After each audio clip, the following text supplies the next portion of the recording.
الله سيدي ما شاء الله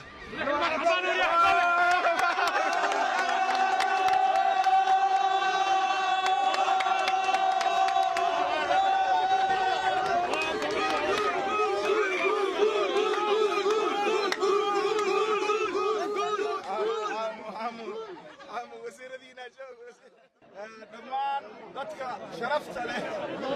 ee maanta soo dhoweynta sharafta leh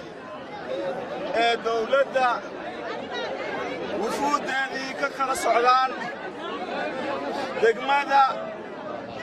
Afgooye gobolka Shabeellaha Hoose maamulka Koonfur Galbeed dawladda dhexe ee wasiirada xukuumadda oo uu madax ka yahay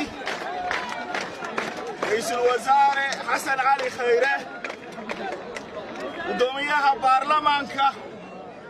mudane maxamed sheekh mursal cabdiraxmaan madaxweynaha jamhuuriyadda Soomaaliya mudane maxamed cabdullaahi farmaajo oo intaba dadkii matalayay oo ay hortiina taagan yihiin dawladda federaalka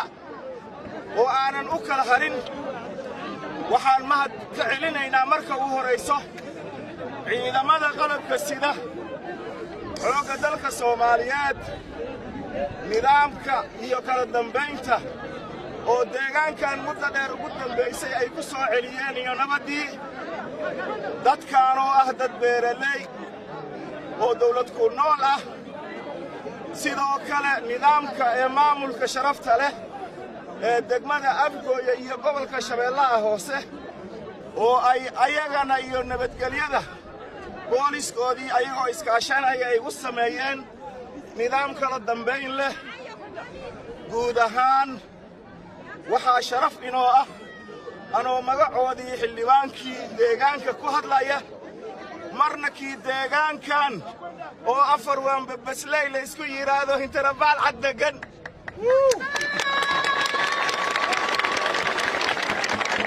marna anigoo degmada Afgooye matalaya oo deegaankaygii degma ah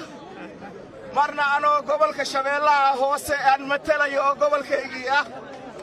marna anoo maamulka Koonfur Galbeed aan matalayo oo maamulkaygii ah marna anigoo dawladdii dhexe ee federaalka ee jamhuuriyadda Soomaaliya matalayo oo xildhibaan qaran ah mudanayaal waxaa maanta idin soo gaaray wafdi ay hogaaminayaan golaha wasiirada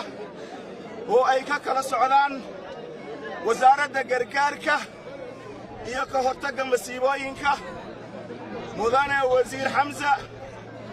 sidoo kale wasiir ku-xigeenka arrimaha gudaha mudane Isaaq Axmed Maxamuud Isaaq Awow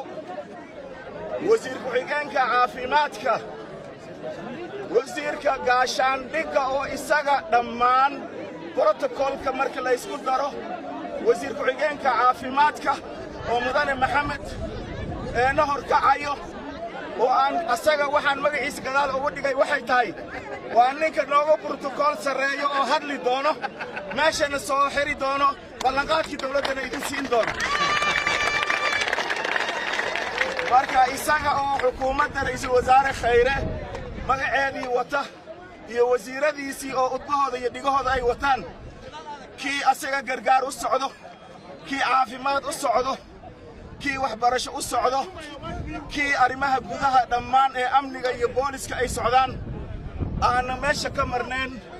wakiilkii wasaaradda amniga oo aad taqaanaan doorka ayadana ay ku leedahay arrimaha dalka oo wasiir ducaale matalaya mudanayaal aniga magaciina inaan oga mahad celiyo dawladda oo horeyna u soo booqday halkan madaxweyne farmaajo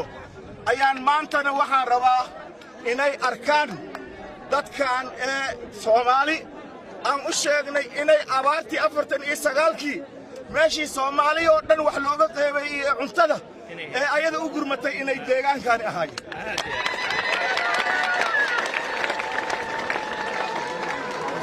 maanta inay dadkan ay dhibaatoodaan oo ay wax soo saarkoodii ay ka gaajoodaan ayaga ay noqdaan dad runtii la ildaran u baahdaan gargaar ilaahay xaggiisay ka ahaatay laakiinna waxay maanta diyaar u yihiin hadday dawladda ay helaan inay ayaga iska dahay Soomaali inteeda kale ay quudiyaan sidii lagu bartay marka dawladda waxaan ka codsanaynaa maamulkii degmada waa joogaa maaliyadda ninkii mas'uulka ahaa degmada Afgooy waa joogaa wakiilka arrimaha bulshada waa joogaan gobadheennii qaaliga ahayd duniya arrimaha bulshada waa joogtaa gobolka mudane najax hadduu ka soo gacan taago haya taliyaha nuunow booliska waa soo socdaa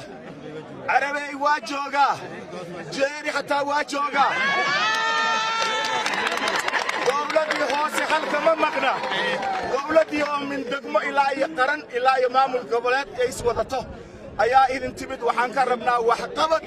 waxbarasho caafimaad beeraha loo hormariyo kanaalo oo la bixiyo suuq oo la furo dib u dhis